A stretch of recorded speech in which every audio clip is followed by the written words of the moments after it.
to my grandma's house about 4 years ago, and this big flash of light in the sky appeared with all different colors coming down from it, and it was like it was going to land right in front of us. And it never did. It just shot up in the air all of a sudden really fast, and it was right before Christmas time. And my mom and everyone else saw it, and we really thought it was neat. We noticed a very bright star-like object raised behind the rim of the forest. It was rising slowly at an angle in our direction. Then, when it had reached a considerable height and was right above us, we saw a flash like an explosion. Then this object turned and disappeared out of sight at tremendous speed. While the sightings in the Soviet Union are sensational, the story of Gulf Breeze will play a major role in our program tonight. We're down here in Florida, where we've assembled a whole town full of people who say they've seen the UFO that's haunted this community since last November. The fact that we are in contact with the extraterrestrials shouldn't be hidden from the people. My name is William Coleman. When I was at the Pentagon, I was Public Information Officer for Project Blue Book. Before that, I was a fighter-bomber pilot, and I saw a flying saucer. We in the Soviet Union are interested in exchanging information on UFOs and extraterrestrials. It's a very oval-shaped eyes, very narrow nose, slit for a mouth, slits for ears, no hair on the head, kind of a bulb-shaped head.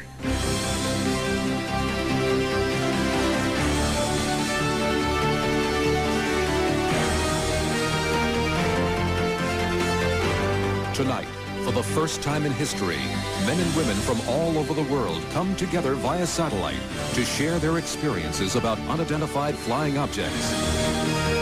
Live from the nation's capital, Washington, D.C., LBS presents, in association with Seligman Productions, UFO Cover Up, live.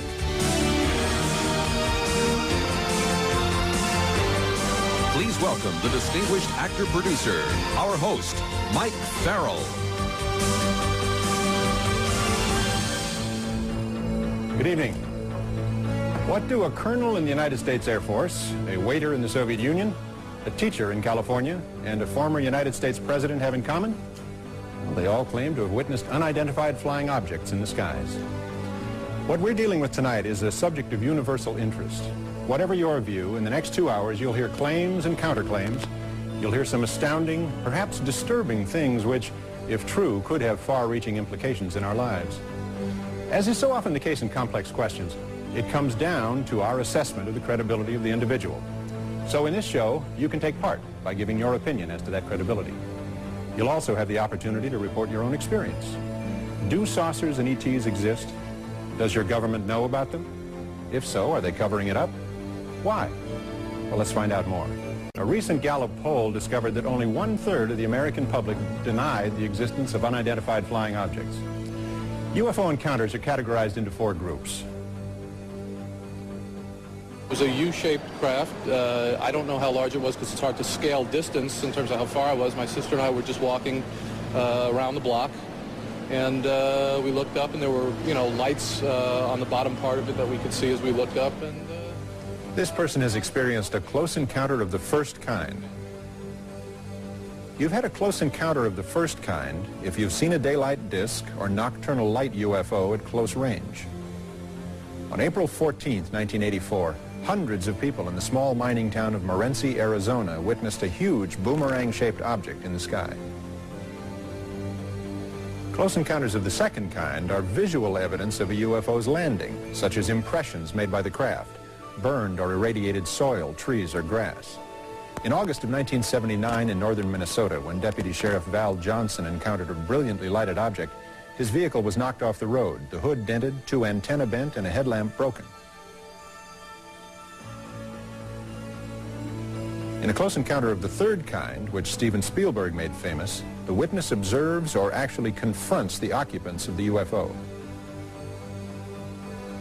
Close encounters of the fourth kind include people who claim to have been abducted by extraterrestrials. In almost every case, abductees also claim to have been medically examined by the ETs and eventually returned home, unable to account for the missing time. Now, there is a nominal charge of $1 on your phone bill for each call to our 900 number. The phones are active only in the United States and Canada from 8 p.m. Friday, October 14th through 1 a.m. Saturday, October 15th, Eastern Daylight Time. So, if you've had a close encounter of the first kind, please call 1-900-400-6181. Close encounters of the second kind, call 1-900-400-6182. If you've experienced a close encounter of the third kind, please call 1-900-400-6183. That's only if you've had a third kind encounter, though, not if you've just seen the movie. If you had a close encounter of the fourth kind and you are back, we're anxious to hear from you. Please call 1-900-400-6184. Finally, if you have never had an encounter with an unidentified flying object, please call 1-900-400-6185. If you haven't had an encounter with a UFO and would like to, that's a long-distance call, and I don't have the number. Tonight, some of the world's leading UFO experts are joining us here in Washington, D.C. Now, welcome the author of The Search for Extraterrestrial Intelligence, the distinguished astrophysicist, Dr. Thomas McDonough. Dr. McDonough, welcome to the show. It's great to be part of this event.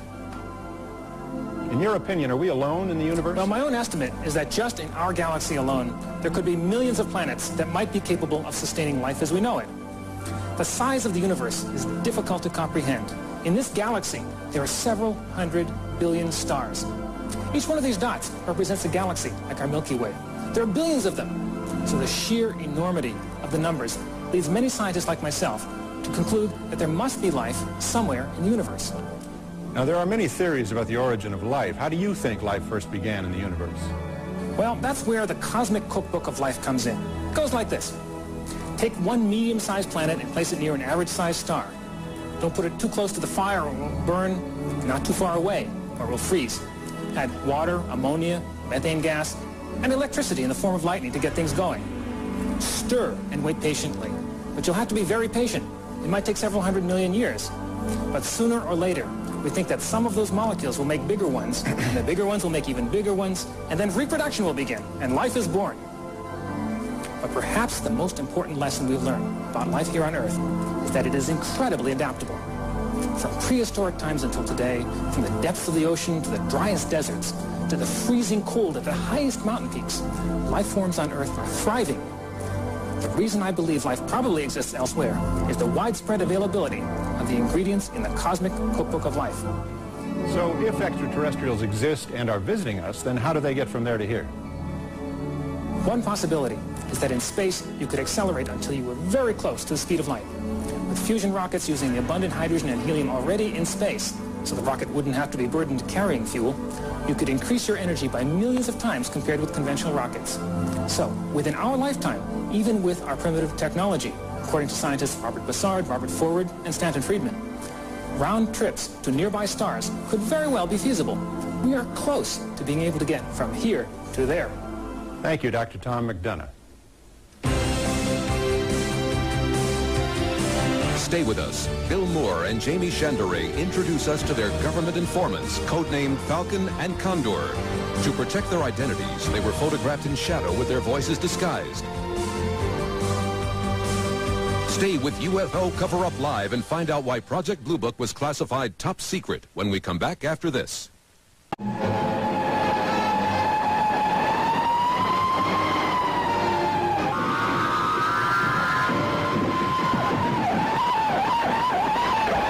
Once again, live from Washington, D.C., your host, Mike Farrell. With all the UFO sightings reported over the years in America, the logical question is, if they really exist, why don't they visit the White House? And then there they were, all of a sudden, on July 26, 1952. The Air Force tried and failed to intercept up to a dozen UFOs in the sky over the White House. The press conference 2 days later became the largest media event since the end of World War II. We can say that the recent sightings are in no way connected with any secret development by any agency of the United States. With all due respect to the Air Force, I believe that some of them will prove to be of interplanetary origin.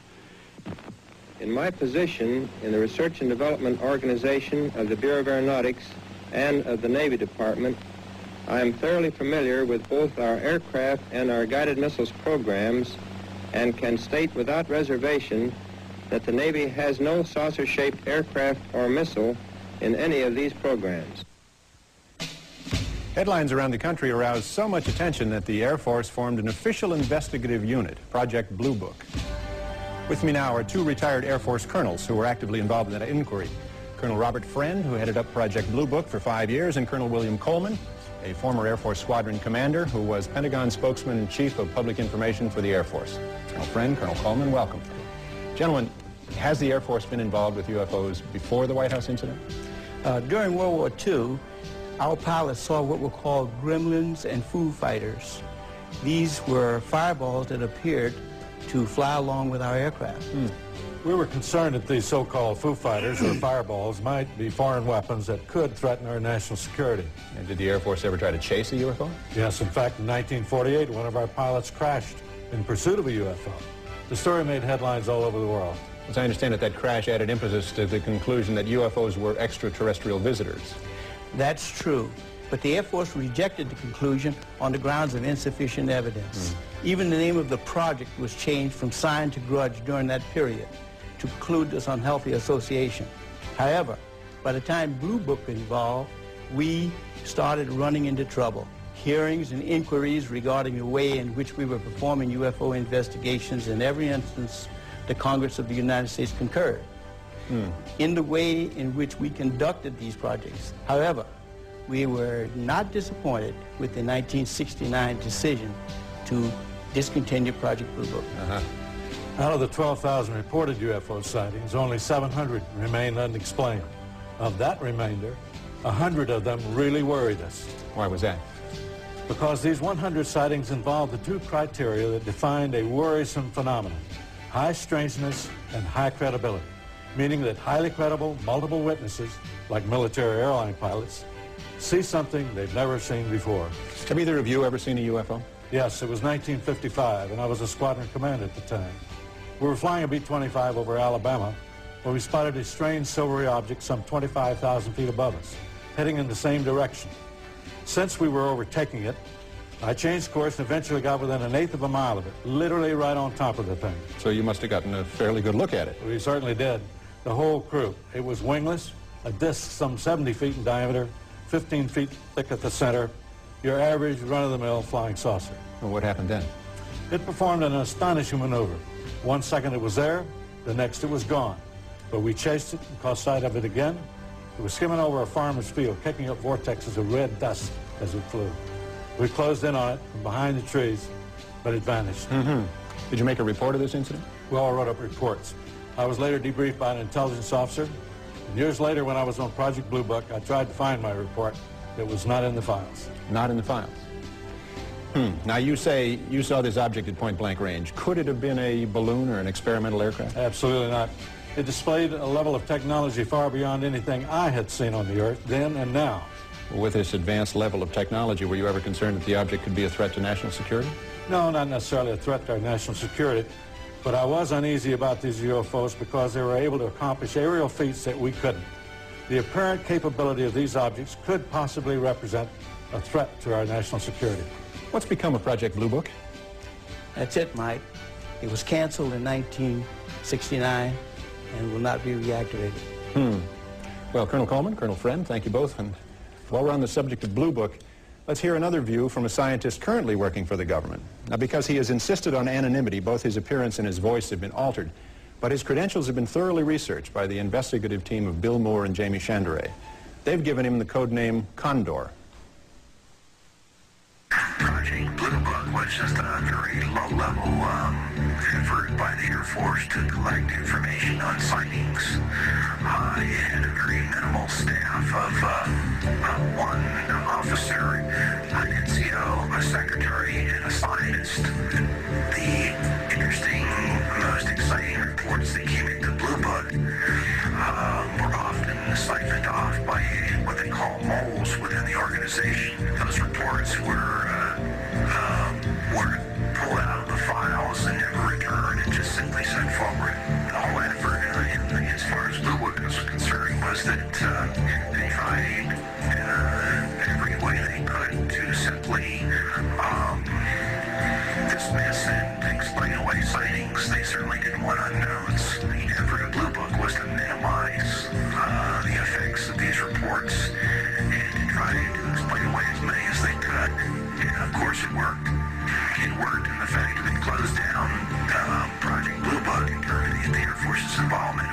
Air Force involvement, public involvement with the subject of UFOs. Of course, we know that they carried on with a covert operation after that. When Blue Book closed down, the official U.S. government position was that UFOs didn't exist, and Americans accepted this contention as fact. Or did we? Do you hear something? Hear what? I don't hear. Shh, listen.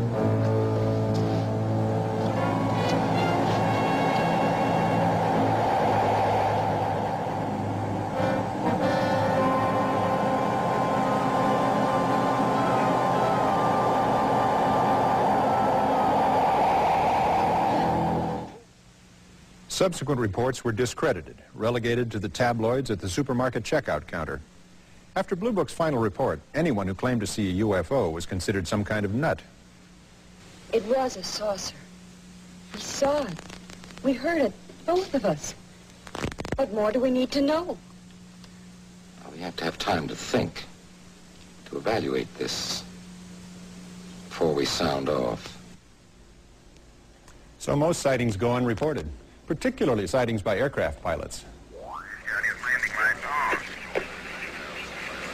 Could be a satellite. Aries 31, I have the primary target now in your 10 o'clock position, 5 miles off. I've never seen one like that. About an SR-71? The traffic is proceeding northeastbound, no altitude readout. Roger, Senator. There's going to be a problem now. You sound about 1,500 feet too lonely. Wait a second. Stand by one. Okay, Senator. Aries 31, the traffic is turned. He's heading right for my windshield. We're turning right immediately and leaving flight level 350 now. Aries 31, descend and maintain flight level 310. Great, Allegheny 444, turn right 30 degrees. Get on the order of the 45th recon wing. See what the hell they could be testing up there. An Aries jet descending to This is maintain Indianapolis 30. Do you have any test operations restricted area 2508? With me now are Dr. Richard F. Haynes and Captain Neil Daniels. Dr. Haynes, now retired, directed research and development projects at NASA's Ames Research Center for 20 years. Welcome, Dr. Haynes. Captain Daniels. Dr. Haynes, tell us about pilot sightings that you've been studying. Well, Mike, I've dealt with over 3,000 pilot cases from all over the world, including some very skeptical pilots, I might add, who have since seen a UFO and completely changed their minds and risked their reputations. Why do you limit your research to pilots?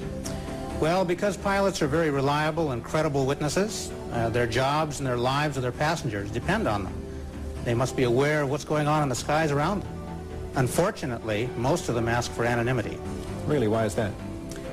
Well, I think it's because of fear of ridicule, or worse, fear of losing their jobs. I mean, no airline wants to be promoted with the slogan, "Fly us and see a UFO." Might increase business. Fortunately, we do have a pilot who has come forward and has enough courage to share his experiences. Captain Neil Daniels, who flew for United Airlines for 35 years. Captain Daniels, thanks for being here. Would you tell us about your experience with a UFO? I was piloting a flight from San Francisco to Boston on March the 12th in 1977. At an altitude of 37,000 feet, I became aware of a blinding, bright white light out to the left of the DC-10. I estimated it to be at about 1,000 yards, and I don't know, the object could have been several hundred feet in diameter, but it didn't read on ground radar. Could you tell what it was? No. Could it have been a commercial flight or a military aircraft? Absolutely not. At the speed at which it departed, I've never seen anything like it. Was this object in any way a threat to your plane? The three compasses were indicating opposite directions, and the plane was veering off and banking to the left by a strong magnetic pull. Well, how did you and your crew react? The flight engineer kept repeating, I don't want to see it, I don't want to know about it. I don't want to know about it. Did you file a report? It was a short layover, and the FAA would have hassled me all night, so I let it go. So that was the end of that? Yes, but 6 months later, I was on a hunting trip with my boss, and I told him the story, and he said, "Gee, I'm sorry you told me that. Strange things happen to people who have these sightings." Strange things? Like what? Well, in my experience, people are fearful of losing their jobs or being transferred. So much for telling the truth. Well, thank you, Dr. Haynes, Captain Daniels, for coming forward on UFO Cover Up. Incidentally, Captain Daniels now lectures at San Francisco's Fear of Flying Clinic. I mean, flying airplanes, not flying saucers. This American Flight 812 requesting...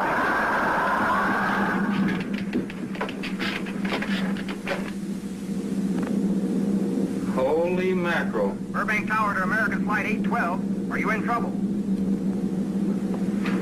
UFO? Take a look for yourself. What in the world? That's nothing from this world. Coming up, a startling report live from Moscow. Not only did the pilot and the crew see that UFO, but also many of the passengers of the plane. UFO sightings are happening all over the world. Through the Freedom of Information Act, we've obtained a report from Iran. On September 18, 1976, the Imperial Iranian Air Force reported flying objects so bright they illuminated the ground below. Alarmed citizens all over Tehran telephoned authorities with similar sightings. Simultaneous reports came from the Iranian Air Force, tower personnel, and ground radar. U.S. military intelligence forwarded reports to the Defense Intelligence Agency. As far as we've been able to ascertain, DIA did nothing with these reports. Guatemala, Central America. Camera crews were poised to film a car commercial. Suddenly, the cameraman was distracted by lights in the sky. And now from Manitoba, Canada, an eyewitness account. Welcome, Mr. Robert Barry, an independent researcher and investigator from York, Pennsylvania. Bob, tell us about the sighting near Winnipeg, Manitoba. We're watching as this UFO moves across the screen 3 times at normal speed. Then the same movement once in very slow motion, 1/40th the normal speed. Now here's another sighting of the same object, also witnessed by the whole town of Carmen, Manitoba, who turned out for the incredible light show. Now, as we slow the film down, watch as the UFO jumps from the right side of the screen to the top of the screen and lights up the whole sky. The UFO is calculated to have been traveling faster than 30,000 miles an hour. That's very impressive. In fact, it did appear to light up the whole sky. Now, live by satellite to Moscow for the first UFO glasnost in television history. Please welcome, from the Soviet news agency TASS, our journalist and UFO investigator, who has researched many encounters with UFOs in the Soviet Union, Mr. Sergei Bulantsov. Welcome, Sergei. Sergei, can you hear me? We don't seem to be getting through. I've been listening to the show, Michael. It's really very exciting. I am very pleased to be a part of it. Thank you, sir. Tell me, what are the most impressive recent UFO reports in the USSR? In 1984, a Tupolev aircraft flying from Tbilisi to Tallinn encountered a UFO at 4:10 a.m. Can you tell me who witnessed the event? First the pilot noticed a bright beam of light shoot down to the ground. Everything on the ground, road and houses, were totally illuminated by the, please illustration, were totally illuminated by a beam of light. The beam of light was redirected onto the airplane, and the crew saw a blinding white point of light surrounded by concentric colored circles. Yes, I'm told that that indicates the presence of a very strong magnetic field. What happened next? The white point of light swept down to the plane, leaving a green cloud, and began to swing from left to right, up and down once again. Finally, it flew alongside the airplane, and as if it was an escort, the passengers of the plane also saw this UFO. And after landing in Tallinn, Estonia, the crew was told that this UFO had been also seen on the radar screen. The common denominator in these sightings seems to be some sort of light phenomenon. In March 1981 in Yaroslavl, some 200 kilometers from Moscow, north of Moscow, 2 witnesses, Vitaly, 23, and Alexander, 32, saw something really very strange in the park. That was an egg-shaped object lying on the ground just 6 or maybe 7 meters from them. The object was bluish, about 5 meters in diameter and 2 or 3 meters high. Suddenly the object moved and began to open like a flower. Alexander saw two human-like beings of European type, but very tall, more than 2 meters, close to 7 feet.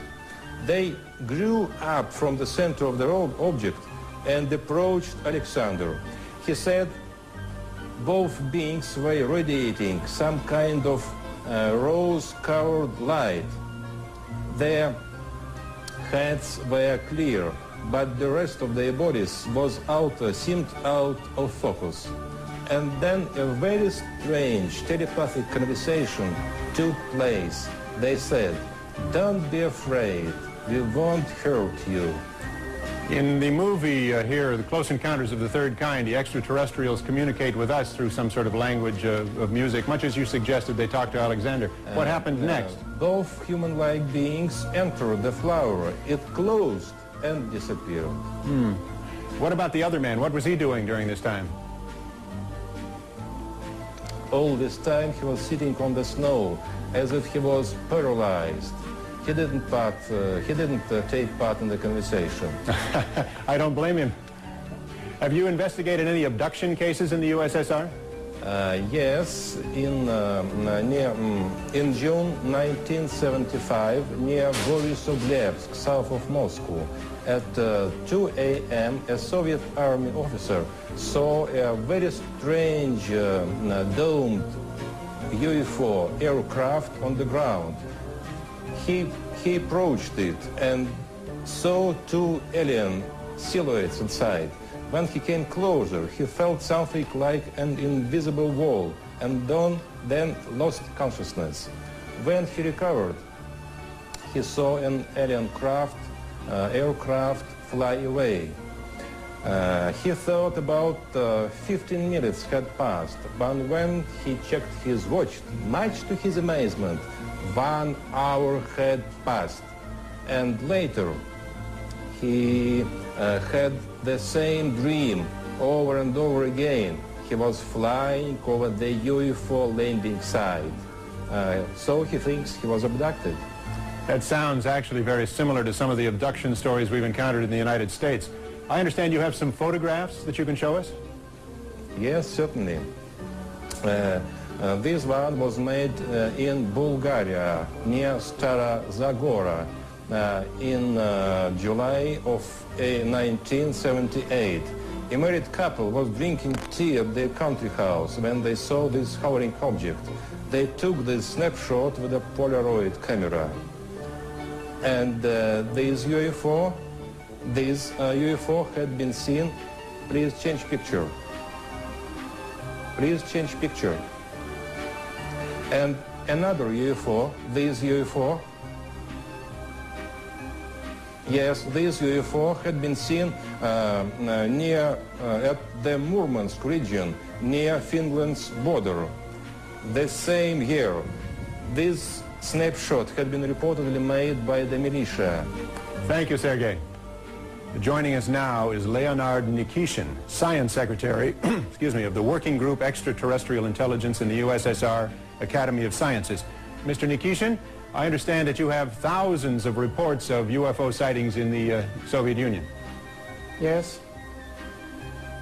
Most of them were explained later as natural events, but some were mysterious and unexplainable. I feel these are extraterrestrial probes without life as we know it. You mean unmanned space probes. Was there any official reaction to UFOs from Soviet science? Recently, most scientists here dismissed them. But now the situation is changing. Several years ago, we formed a UFO group that included many investigators, scientists, cosmonauts, technicians, writers, journalists, and so on. In 1944, in 1984, we published an announcement in several Soviet newspapers asking anyone who had had a UFO experience to contact our organization. That's interesting. We're doing the very same thing tonight. What kind of responses did you get? Considering it only appeared to us, we were amazed to receive approximately 20,000 letters. Now we are attempting to approach the UFO phenomenon in a more scientific way in our search for methods to contact with extraterrestrial intelligence. Very good. Personally, I am sure we'll meet extraterrestrial at last, maybe sooner than we think. Thank you, sir. Sergei Bulontsov, Leonard Nikishin, thank you very much for all you've done so far. Stay with us and we'll get back to you.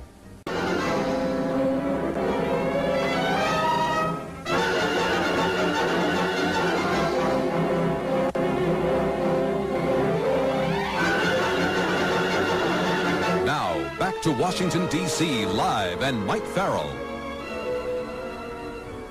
In the 1950s, America went UFO crazy. Waves of sightings were often followed by waves of hoaxes. Pranksters were busy airbrushing negatives and doing photographic cut and paste jobs. They even tossed saucepans in front of the camera and dangled hubcaps in the air. Obviously, they were just out to get publicity. George Adamski claimed direct contact with blonde-haired aliens who took him to the moon and Venus, where, he said, he took these photographs.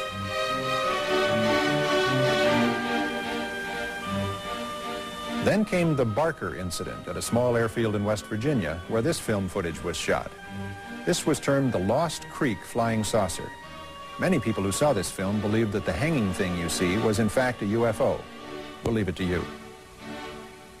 The 60s and 70s brought various groups of people who actually built saucer-shaped vehicles and attempted to fly them. And about 10 years ago, there began what we believe to be the most elaborate hoax of all. A Swiss farmer, Billy Meyer, claimed to have had direct contact with an extraterrestrial group from the Pleiades star system. Meyer produced photographs of what he called beam ships. And the occupants of these beam ships. Interestingly, one of the aliens looked very much like a Swiss fashion model, and the so-called beam ship was found in his barn.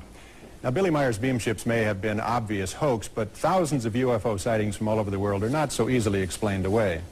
Joining me now from the suburbs of New York City are Robert Pozzuoli, a computer systems executive, and his wife, Lori. I'm glad you could be with us tonight. Thank you, and nice to be here. Tell us what happened to you 4 years ago. Local residents around our town of Brewston, New York, reported seeing UFOs. More than 9,000 reports came in and were always the same.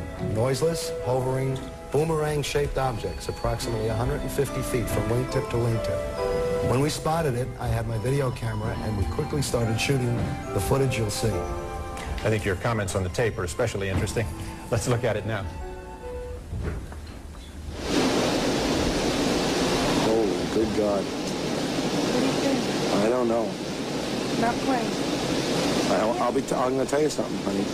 I don't know what the hell it is.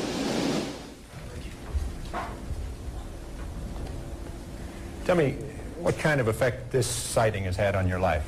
Wow, we've become very popular. Well, that's certainly not bad, is it? No. Bob and Lori Pozzuoli, thank you very much for joining us tonight. Thank you. Now, from the piney woods of East Texas on December 23rd, 1980, comes a bizarre close encounter of the second kind experienced by our next guests, Betty Cash and Vicki Landrum. Betty, Vicki, thank you for making the trip here tonight. Welcome to our show. Tell me, what happened to you that night? It was a very cold night. Vicki and I and her grandson were coming back from playing bingo. Suddenly, little Colby noticed a bright light in the sky above the pine trees. A tremendous amount of heat was coming from this diamond-shaped thing. Fire was coming out of the bottom of it. When it moved, it made a swishing sound, and there was a beeping the entire time, a deafening beeping. but I still hear in my mind at night. All three of us got out of the car, but Toby and I got right back in. I just stood there terrified for about 10 minutes. The object lit up the surrounding pine woods like it was daylight. I was burning, my skin was burning. Well, you must have been terrified. How long did the craft hover over you? Oh, about 20 minutes. Fire was coming out of the bottom like a blowtorch. It lifted up and then flew over the trees. That was when we saw the helicopters come out. The helicopters? Colby County, 23 of them. And I understand, in fact, you later identified them as CH-47 Chinook military helicopters. Yes, it seemed that they were trying to escort the craft somewhere. It looked like they were about to collide. The roar sounded like a tornado. When we got home, I washed Colby off and put him to bed. When the water touched his skin, he cried out like he had been burned, as if he had been in the sun too long.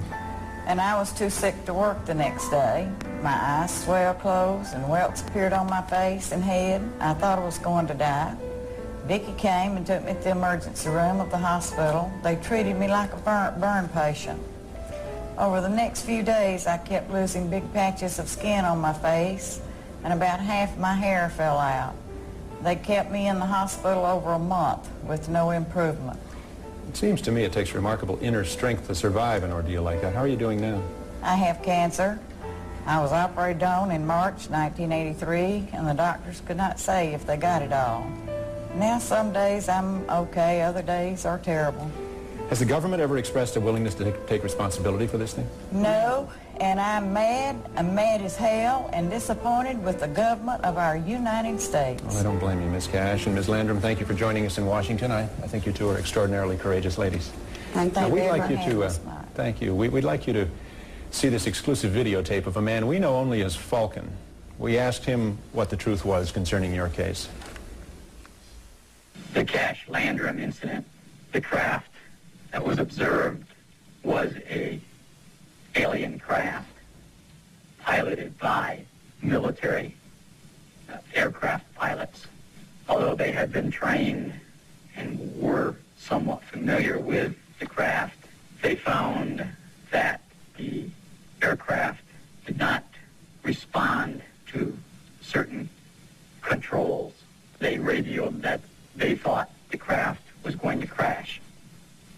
Standard procedures for the military in a situation where an aircraft was going to crash, the military would send up search and rescue helicopters. The helicopters were following the craft. The craft experienced severe problems. It was thought that the craft was going to crash. However, this craft did not crash. Here are two hypotheses. One, the UFO Betty Cash and Vicki Landrum saw was actually an aircraft developed by the United States government. Another possibility suggested by Falcon is that it was a craft given our government by extraterrestrials. Rosemary Osnato, a commercial graphic artist, lives in New York City's East Village. Rosemary suffered a broken kneecap last year and is recuperating from the injury. Al Hassim lives in the Bronx with his wife and 11-year-old daughter and works the 4 p.m. to midnight shift for the telephone company in Manhattan. In his off hours, Al likes to play guitar and write songs. Lisa Salviano of Lake Hiawatha, New Jersey is 24, married, and pregnant with her first child. She works as a secretary in Morristown, New Jersey. These three ordinary individuals, unrelated to one another, share one extraordinary experience.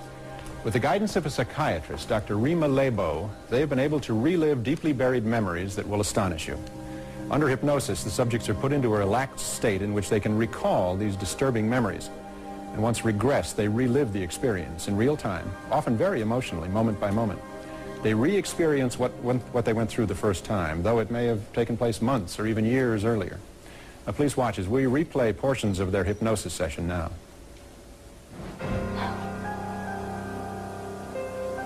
I could see the lights in the city, and there was this light coming over my head. Very bright, very intense light, very sharp, heavy. It was coming straight down. Kept looking to see what was on the roof. I'm trying to see what it is. I can't see what it is. What's preventing you from seeing it? Because it's so bright, I can't look through the brightness to see what it is.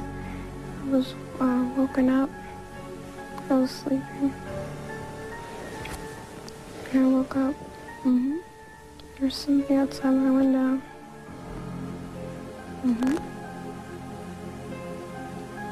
They wanted me to go out. And I didn't know how I would get out there because the window was there. But when I thought that, all of a sudden I started to move up and out. And I went through the window. And I thought that was so neat. Can you feel your feet on the floor and walking in the regular way? No. Oh. It doesn't seem like I walk because it seems like I don't see anything like when you walk, you can see like things going up and down when you walk. This is smooth. When you get to the end of this walk, where are you? Some kind of control or something. What makes it look like some kind of control room? Because it's like a big console in there. I think there was a table in the room. Table in the room? Like an eating table? Oh, what kind of table? Like a doctor's office. They make me lie on it. Lie down on the table? You're lying on your tummy? On my back. On your back. When you're lying there, are you alone? No, they're all over. They're all over. Does anybody touch you? I think they do, yeah. Why do they touch you? I think like my arms and legs. Are you alone? No, they're all over. How many of them are there around the table? At least 4 or 5. And are they all doing something, or are they all watching? No, they're watching too. How many of them are actually doing something? 1. They're so ugly. What makes them so ugly? They look mean. What makes them look mean? They don't smile. They don't smile. God, he's ugly. That is an ugly thing. Very ugly. His head looks so pathetic. His heads, they just don't look right. Their heads don't look right. They look distorted and very sickly. It's, the skull looks pointed in the front and larger in the back. He looks like a big insect. What makes him look like a big insect? The shape of his head. Tell me about the shape of his head. He looks like a football. Their eyes are very black, and slanted, and sort of wrinkled around the edges, around the eyes, are sort of like lizard eyes in a way. Big black eyes. Big black eyes. Did they have pupils? Whole eyes black. What color eyes does he have? They look like they're black.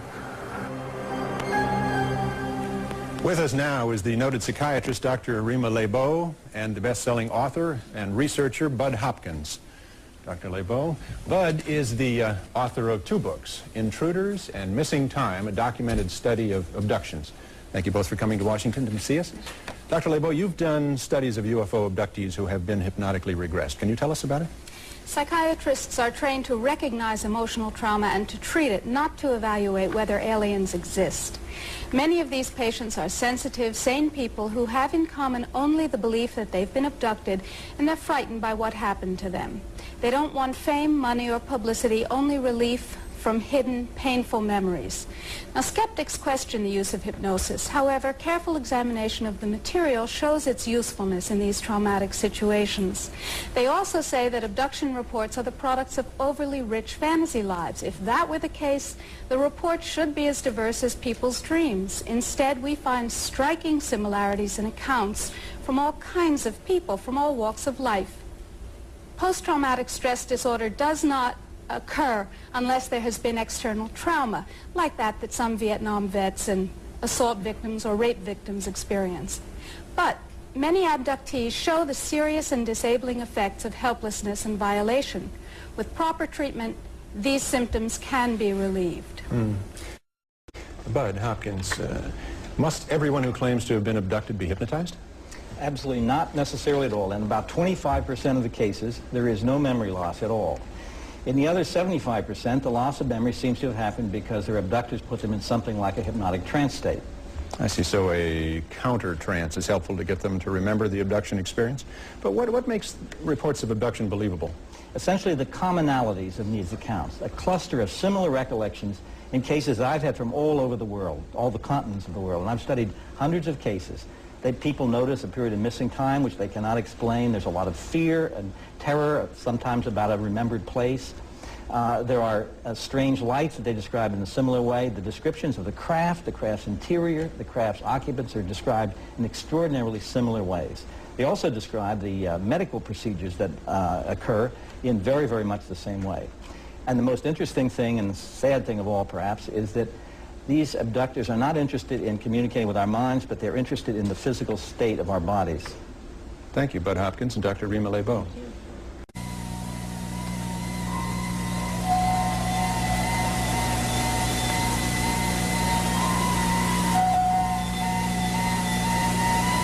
Come. I will show you wonders you have never seen before. UFO Cover Up continues live from Washington, D.C. with our host, Mike Farrell. One of the most intriguing UFO stories occurred in July of 1947 in New Mexico. With me now are Bill Moore, co-author of the Roswell Incident, and nuclear physicist Stanton T. Friedman. Both of these gentlemen have done extensive research on this case. Thanks for joining us. Bill, how many people were involved in the New Mexico incident? We have personal testimonies from about 100 people. One of the most important of these people was Bill Brazel. Brazel's father managed the land where the incident took place. Apparently a UFO had been caught in a thunder and lightning storm while in the area. The next day, Brazel's father went out on horseback to check for property damage and came upon the wreckage of a strange aircraft which fanned out for nearly half a mile. The corpses were found a couple of miles from the site of the crash. Wait, just a moment. Corpses? Dead alien bodies, called extraterrestrial biological entities, EBEs if you wish. We got reports that they appeared to be small humanoid bodies with large hairless heads, wearing one-piece seamless gray skin-like clothing. We assume they must have ejected from their craft with some kind of ejection capsule. The Air Force came and recovered the bodies and took them away for autopsies. Gentlemen, autopsies, EBEs, this is rather unsettling information. Level with us. What do we know to be fact? We know these are the facts. A very strange spacecraft exploded. Pieces of the craft were recovered. Several bodies were found and removed along with the wreckage. We can prove the story was covered up very quickly at the highest level and given a classification above top secret. Flying saucers are real, period. The first person sent by the Air Force to investigate the crash site and to take care of the wreckage was a Major Jesse Marcel. Let's meet his son, Dr. Jesse Marcel, who was 12 years old at the time and, needless to say, has never forgotten that incident. Welcome, Dr. Marcel. Nice to see you. Jesse. Bill. Sit. Doctor, tell us, if you will, about the night your dad came home from that crash site. My father came home with his car loaded with debris after investigating the crash site. He brought the material into the house where he, my mother, and I sorted through the stuff. Among the litter was a foil-like sheathing alloy. It was metallic, and it looked like the skin of an aircraft, but it was unlike anything I had ever seen. Also, there was an I-beam about 1 foot to 1.5 feet in length, about 1/2 inch across. The inner surface had hieroglyphic-like symbols on it, like Egyptian symbols, as I recall them. And what was the Air Force's explanation of all this? The explanation was that a weather balloon had crashed. Did your father think it was a weather balloon? Anything but. I believe the meaning behind his words was that he suspected there might have been some kind of cover-up. What happened to all this debris you've described? Well, the debris which had been removed was never seen again. It was taken from your house? To Carswell Air Force Base in Fort Worth, Texas. Now, Dr. Marcel, you've examined the material firsthand. You've had a long time to think about it. What is your assessment of the Roswell incident?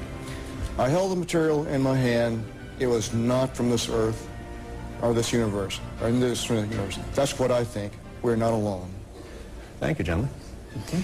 Now, if this story is true, then we have to rethink the government's role in the history of UFOs. The government, in fact, may have had the answer in their hands over 40 years ago. The United States Air Force has played a major role in America's attitude toward unidentified flying objects. Here's another account of how the Air Force dealt with such phenomena.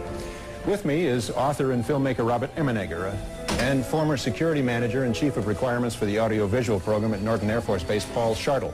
Gentlemen, Mr. Emmenegger, how did you get involved with UFOs? Well, it was in 1973 when I was vice president at Gray Advertising, and I took time out and went to Norton Air Force Base to explore subjects for television specials related to the Defense Department.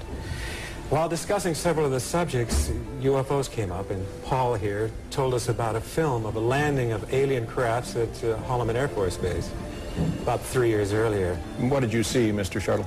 I saw footage of 3 disc-shaped crafts. One of the craft landed and 2 of them went away. Why did it land? It appeared to be in trouble because it oscillated all the way down to the ground. However, it did land on 3 pods. A sliding door opened, a ramp was extended, and out came 3 aliens. What did they look like? Well, they were human-sized. They had odd gray complexion and a pronounced nose. They wore tight-fitting jumpsuits, thin headdresses that appeared to be communication devices, and in their hands they held a translator, I was told. A Holloman base commander and other Air Force officers went out to meet them. Now, you actually saw these aliens on the film? Yes. This film footage sounded very, very special, and we wanted to use it as the ending of our television special. And did you? Was it in your special?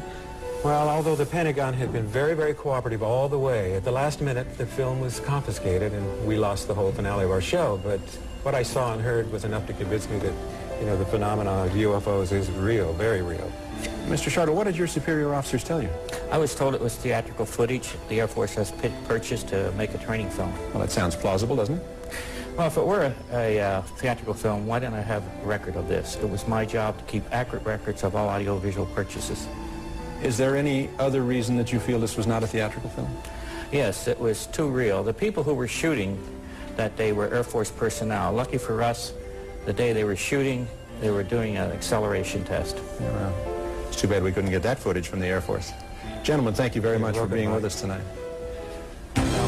One of the most compelling sightings in recent years took place in Gulf Breeze, Florida, where over 100 people witnessed a UFO. I believe Gulf Breeze will turn out to be one of the most important UFO cases of all time. Hello, Gulf Breeze.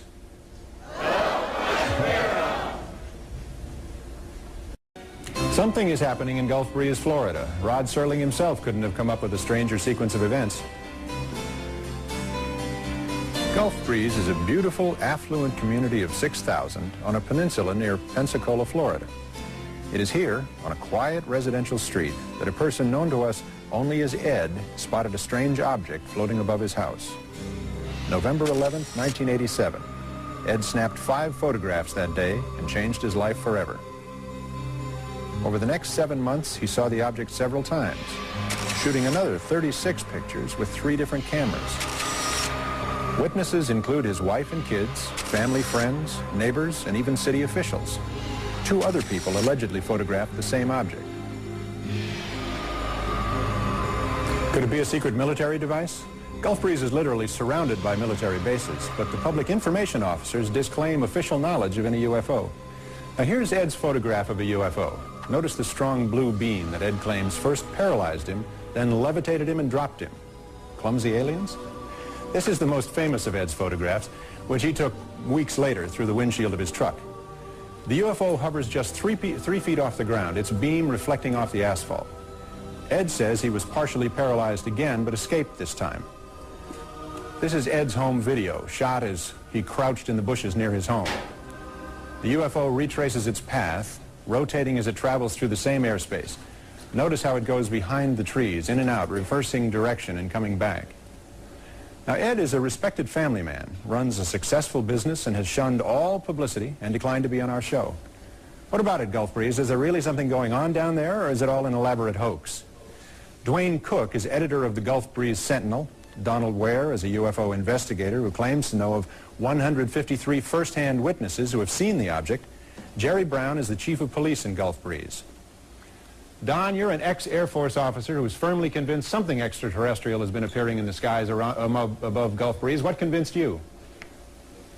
Mike, one couple had 22 encounters, including 18 separate photographic sessions in a 5.5-month period.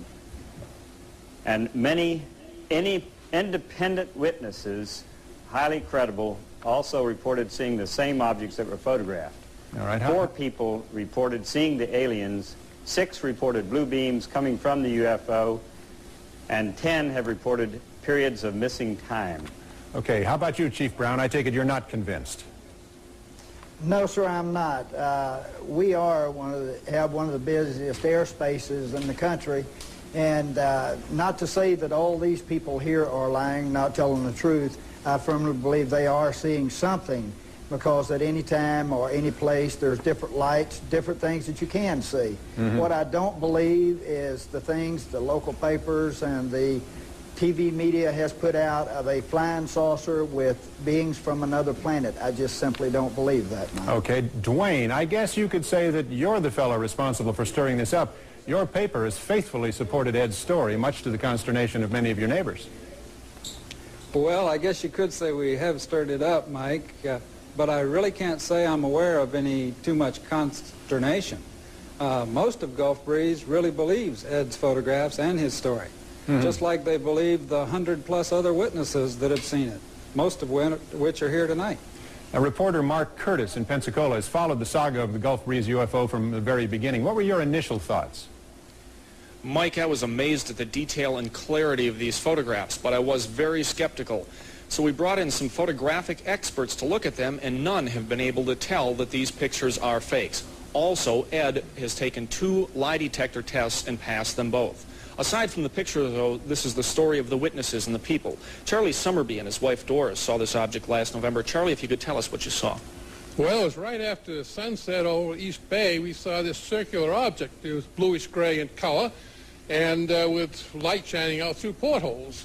And the really amazing thing was there was no sound. Jesse and Alice Bertram, please join us. Jesse is a youngster here. He was playing with a friend last December. Tell us what you saw. We were climbing a tree and we saw a blackish white object and it was moving. Then it disappeared. We ran behind the Gulf Breeze Elementary School and then we saw it moving again. Then it disappeared. Mrs. Bertram, what did you do? Did you believe these youngsters when they told you this? No, I didn't. I'm a skeptic anyway, but I had them sit down at different ends of the table and draw what they saw, and the pictures were identical and they matched what were in the newspaper. One of the most interesting sightings came from Jeff Thompson. Jeff, if you join us and tell us what you saw in the morning during the daylight on November 11th. It was November 11th at 8:10 in the morning. A UFO came within 400 feet of me at treetop level. I noticed 2 military jets were following it about 2 air miles. The UFO shot up at a 45-degree angle and waited for the jets to approach a little closer, and then in an instant it just shot straight up. What happened to the jets, and are you sure they're military jets? Yeah, they're military jets, I believe, out of Eglin, because around here we just have the red and white Navy training jets, and they just, the military jets just kind of curved over the bay and went on back towards Eglin. This may just be the tip of the iceberg. How many people in this room tonight have seen a UFO? Raise your hands, please. Wow. There you have it, Washington. Okay, well, you keep watching Gulf Breeze because you'll find this next thing interesting. UFO Cover Up worked closely with 2 of the nation's leading experts in photographic analysis in an attempt to shed some light on the photographs taken by the man called Ed. Dr. Robert Nathan has been with the Jet Propulsion Laboratory for 16 years. During that time, he's exposed many UFO photos as hoaxes. Our staff gave Dr. Nathan several of the negatives in the hope that his advanced techniques in computer enhancement would shed some light on the controversy. I'm not too comfortable with the Gulf Breeze photographs. I feel that many of these images are double exposure photographs. The craft in many of these images seems to be a different focus, that they're either more sharply focused or fuzzier. than the surrounding background objects. The spacecraft appears to be rather bright. It's as if there is some kind of external light shining on it. The situation that would arise if the craft were in a room at an earlier time with room light shining from all directions.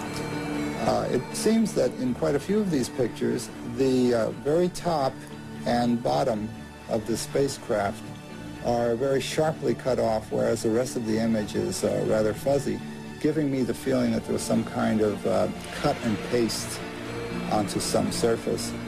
It appears that with every photograph where this object appears, that it's against a relatively uniformly dark background, the kind that you need for double exposure. When you add two images together, you get the intensities added, and even though the portholes, if that's what they are, appear rather dark, they're never darker than the background sky. I've been chasing these UFO sightings for over 30 years. I would have liked to have said differently, but I'm afraid the Gulf Breeze photographs just don't check out. Thank you, Dr. Nathan. Now, to make things perfectly clear, a man who takes a completely different view is Dr. Bruce Maccabee, an optical physicist working for the U.S. Navy who has explained many UFO photos in the past. Dr. Maccabee, you've spent hundreds of hours studying these images, and you've come to the conclusion that there's no hoax involved in this case. Is that correct? Yes, Mike. Dr. Nathan has studied only a few of the photographs. I, on the other hand, have analyzed all the photographic evidence, which includes stereo photos that allowed me to calculate the distance and size of the UFO. I've also analyzed the videotape. I have asked myself, if the photographic evidence were a hoax, how was it done? I have considered many methods for creating trick photos. Each method can leave a characteristic flaw within a photo. And I have searched for such flaws. For example, I have looked above each UFO to see if there's a fine line indicating it was suspended by a string. I have looked below each image to see if there is any indication it was resting on a table or a post. I have looked for reflections in glass, double exposures, and photographic montages. I have found that none of these methods had been used.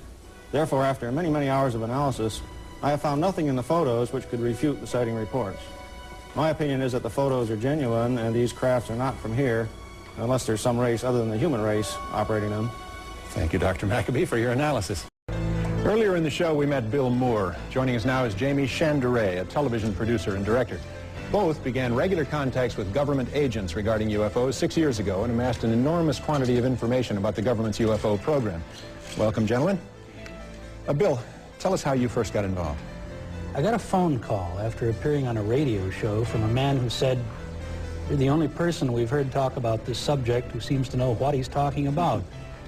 He convinced me that he was a government intelligence agent and wanted to begin disseminating some information about UFOs to the public. And the man Bill is referring to is Falcon, whom we've seen in shadow to protect his identity. That's right. I didn't think that I could handle it all alone. The volume of material I was getting from Falcon was rather mind-boggling, so I got together with Jamie. And we joined forces in June of 1982, and Falcon told us about MJ-12.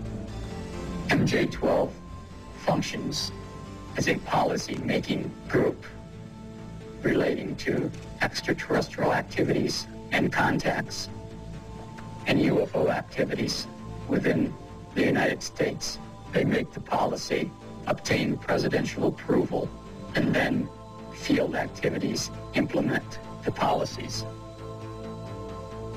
How did you acquire the MJ-12 documents? Well, they were mailed to me in a plain brown envelope, which contained President Truman's executive order establishing MJ-12 and the briefing document to President-elect Eisenhower, informing him of the 1947 crash in Roswell, New Mexico, and the recovery of alien bodies. Now then, there were follow-up postcards, Ethiopian picture postcards mailed from New Zealand with puzzles and riddles. Right, the puzzles were clues. For example, for a stylish look, shop Suitland.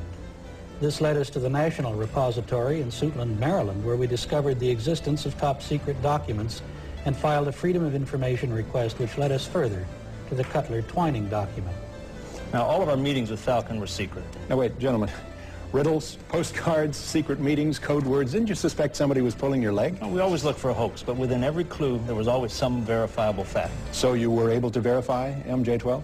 Validating MJ-12 was difficult because we couldn't find any government agency that would admit publicly that they were aware of MJ-12's existence. Well, so without validating it, how do you get from there to here? Well, after hundreds of hours of research, we're working with experts trying to validate the documents. But most important, The contacts have grown to include Falcon and 9 other government agents. Now, why do you believe them? Well, because we've been able to meet with them, we've been able to check and verify credentials, and it's clear that they are in secret, need-to-know positions. Falcon's position, for example, gives him access to the MJ-12 infrastructure. Why don't we just hear it in his own words? MJ-12 was a group of people within the government. MJ-12 was created by President Truman in the early 50s. And their job was to investigate, keep track of information pertaining to UFOs. Part of their job was scientific advancements.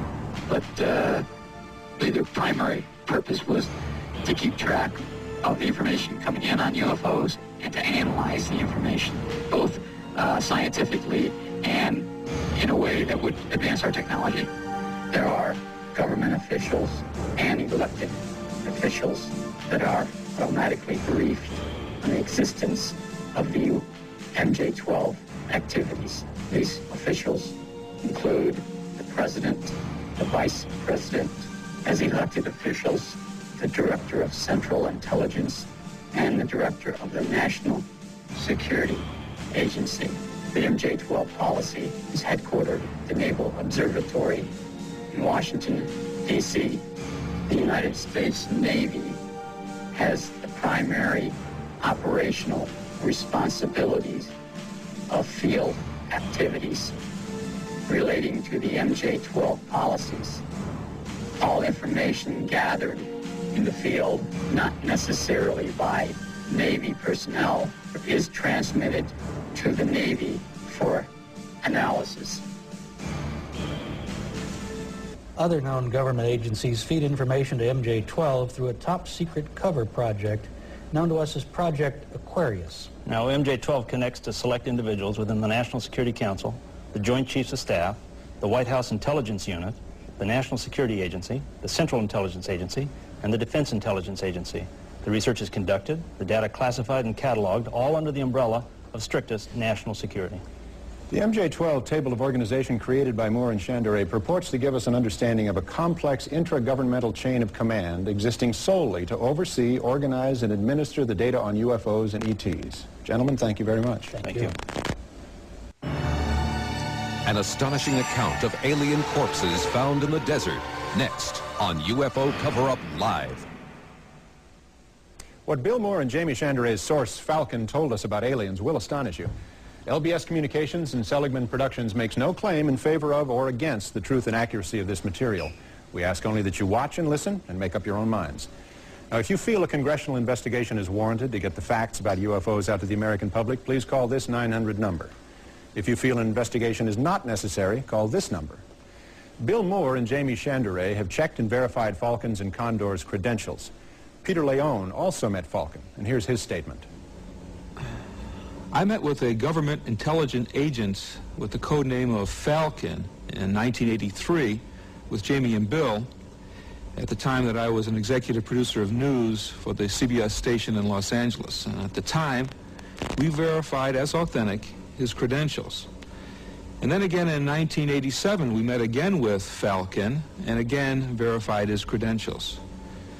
I'm satisfied at this time that he is who he says he is. The fact that I've proven my identity to you, showed you my credentials, and verified my existence within the intelligence community. You also have some of my colleagues who have verified the same information. We asked Falcon where he found out so much about extraterrestrial biological entities, or EBEs.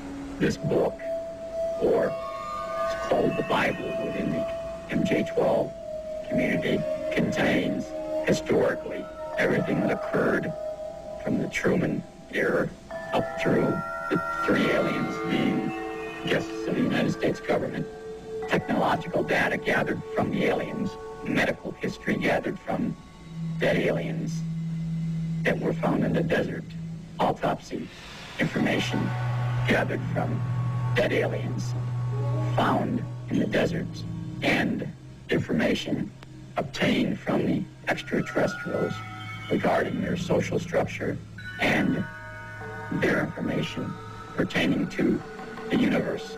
Was there an additional source of information?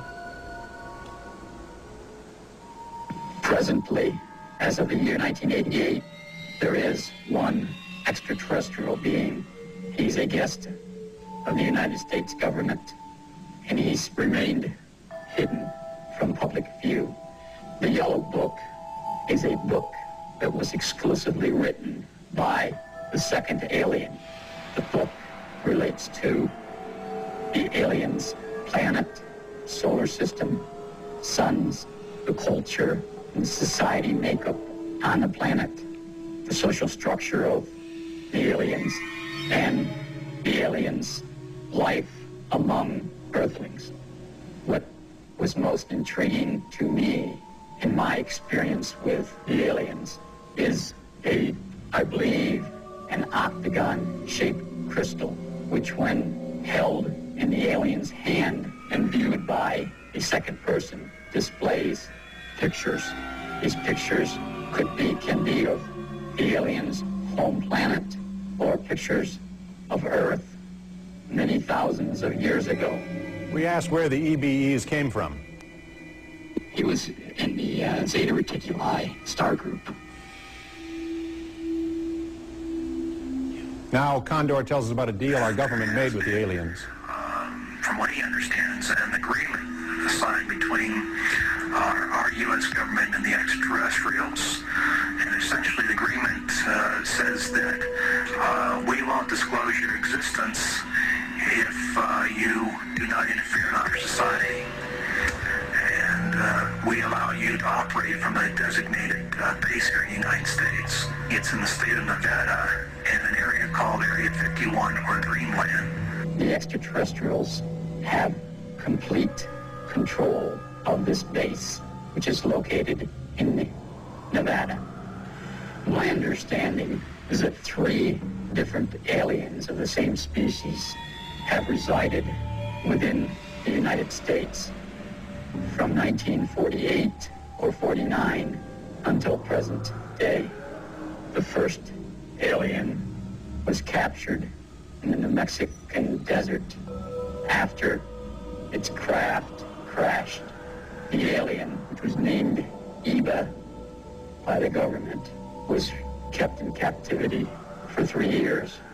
We learned a great deal of information about the aliens' race, culture, and spacecrafts.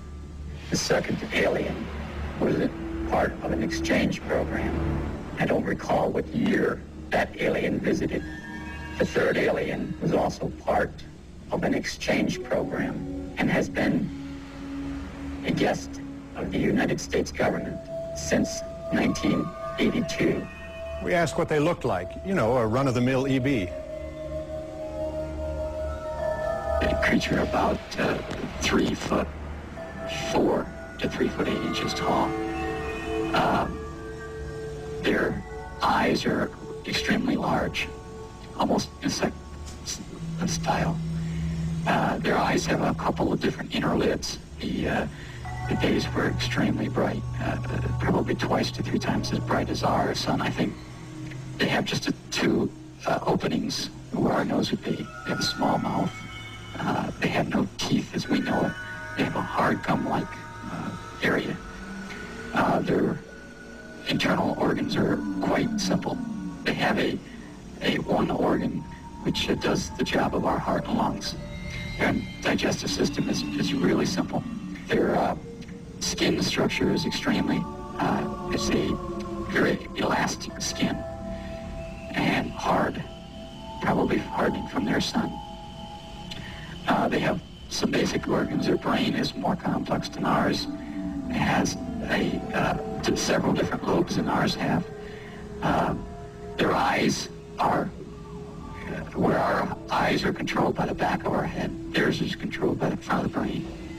Their hearing is quite better than ours, almost better than the dog's, small areas. Their sexual organs they have males and females. Their kidney and bladder is one organ.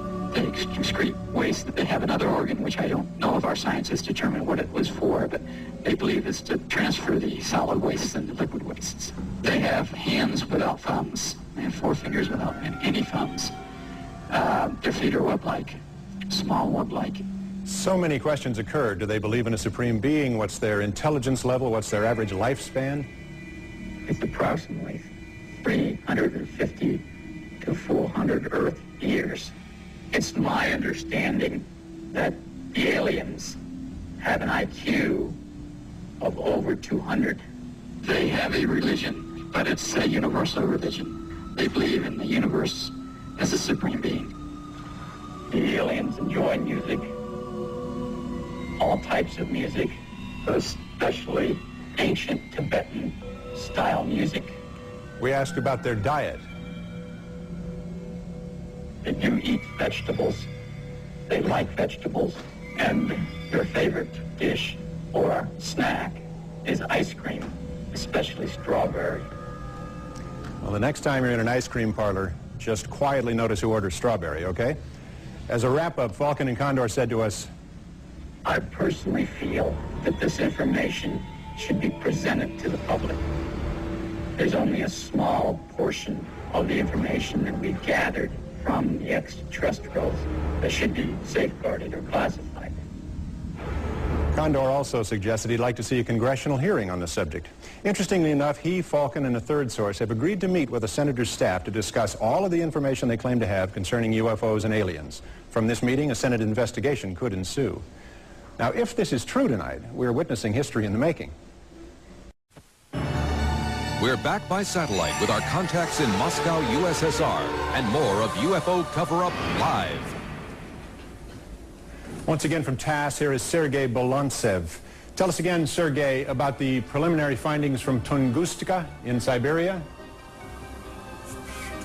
Are you on the line, Sergei? The Tunguska explosion, which occurred in 1908, still attracts a tremendous amount of public attention. I traveled twice to the site of the explosion. It is in a very remote, very distant part of Siberia. And according to some recent findings, the most astonishing fact about Tunguska explosion is that actually there were two objects, I would say two UFOs. The first one had been seen early in the morning at approximately 8 a.m. and it exploded over the Tunguska forest. And the second one had been seen in the afternoon. One can get the impression that the second object was looking for the first one. Yes. And Mike, by the way, why shouldn't we arrange a joint Soviet-American expedition to the site of the explosion? I think that's a terrific idea, Sergei. I'm sure there are many Americans who would like to join us. We'll talk further. Now, we're looking forward to the final reports from this latest expedition to Siberia. Thanks for the news flash, Sergei Bolantsev, and thanks for opening a new channel of communication between the U.S. and the USSR. Now, we've invited three people who are highly skeptical of UFO phenomena. We would like them to give you their point of view. Let's meet them. First, David Williamson, a 30-year veteran NASA senior staff member who is well known as the UFO point person at the National Aeronautics and Space Administration. James Oberg, who has written many books and articles about space and UFOs and lectures widely on related topics. And finally, Dr. Herbert Spiegel, who heads the Columbia College of Physicians and Surgeons postgraduate program is in hypnosis and is the author of the book Trance and Treatment, The Clinical Uses of Hypnosis. Gentlemen, thank you for being here. Dr. Spiegel, you're the expert in hypnosis. What do you think of the technique of hypnotic regression? Well, the hypnosis is accurately regarded as controlled imagination, which includes misperceptions as well. And what you can do with hypnosis is to intensify the memories that we have, but that also includes our inner feelings as well as our memories with the original distortions in the first place. But hypnosis does not at all enhance the accuracy of the original perception in the first place. Does not? Does not. The question of commonalities, does that mean anything? It's simply because we know that in our forensic work that too many misperceptions occur in the first place. I see. And if you now intensify it with the vivid recall of hypnosis, then all you do is exaggerating what you already started off with as a misperception. All right, sir. Mr. Williamson, what does NASA's point man on UFOs have to say in response to the material you've seen? Sort of interesting. The official NASA position has been for 11 years that we will analyze legitimate materials physically available to us, give us quit claims so that we can cut it apart and so forth. In those 11 years, we haven't had any physical evidence. What you're dealing with here seems to be a phenomenon, very real, since Ezekiel all the way to Florida. Yes. But it is not a physical phenomenon that you can measure, that you can put your hands on, that you can bring to the laboratory. I don't know what it is. It's obviously real. You can have some hoaxes, quite a lot of hoaxes, as you saw tonight. Yeah. But you also have a lot of people who know that they have felt something, experienced something. We don't know what it is. Keep an open mind and wait for physical evidence is probably the best scientific advice you can get. In the meantime, look for ways to measure this thing. Very good. Mr. Oberg, what do you think about the evidence you've seen tonight? Well, I think it's some fascinating material, Mike. The most interesting part is that the material as it was put together left out an awful lot as well. Material within the UFO community itself, with a lot of controversy and skepticism among UFO believers about the MJ-12 material, about Gulf Breeze as an example. I'm glad to see that the Russians were brought into this, because that really underscores what I think is happening in a lot of these reports, which is that people will see and interpret things in the sky as they interpret them, and many times the government doesn't really mind that UFOs are seen as flying saucers. The cases discussed tonight, particularly the first case from the airliner, 1984, at 4:10 a.m., turns out to have been, and it was seen by other people outside of Russia as well, a military rocket test up in the area of Plesetsk, which was a secret space center. This happened so many times in the Soviet Union, they released official scientific reports from the Academy of Sciences claiming that things that people see, which happen to be weapons tests, space weapons tests, for example, are UFOs. So to call them flying saucers and to present that point of view is actually to take part in the cover-up of their true nature, which is in some ways a very ironic feature. Now, in terms of whether or not these are real UFOs, whether or not the MJ-12 stories, which seem to change every time we hear them from Falcon, are true, I'm afraid we don't have a 900 number. But I suggest people go out and buy strawberry ice cream. If it's all gone, maybe the UFO guy will go away. Great. Thank you very much, gentlemen, for being here. Since we went on the air 2 hours ago, calls have been coming in from all over the country claiming to have experienced close encounters with UFOs. Here are the results.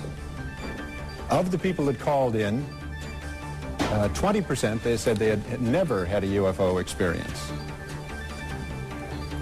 Of those who claim to have had a close encounter of the first kind, do I have a number?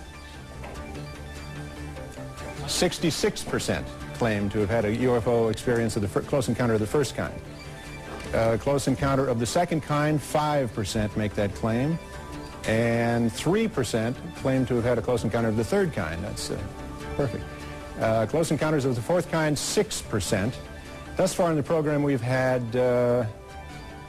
how many percent of our callers calling for a congressional investigation? 87% saying yes, congressional investigation.